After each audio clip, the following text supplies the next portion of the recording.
Hello, Stu Sensei here from Duck Academy, here to hit you up with another great English phrase. Today, I'm hitting up a phrasal verb. That's two words stuck together that give a different meaning.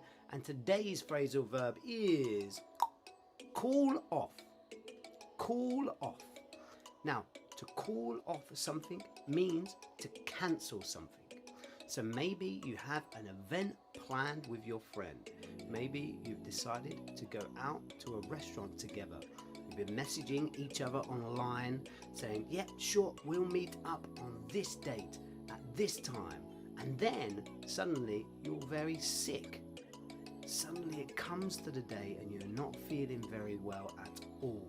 So you can send them a message back and say, sorry mate, I have to call off this event.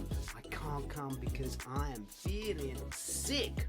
Or you're feeling under the weather if you've watched the previous post of ours. Okay, thank you very much for watching this video. I look forward to seeing you guys next time. Ciao!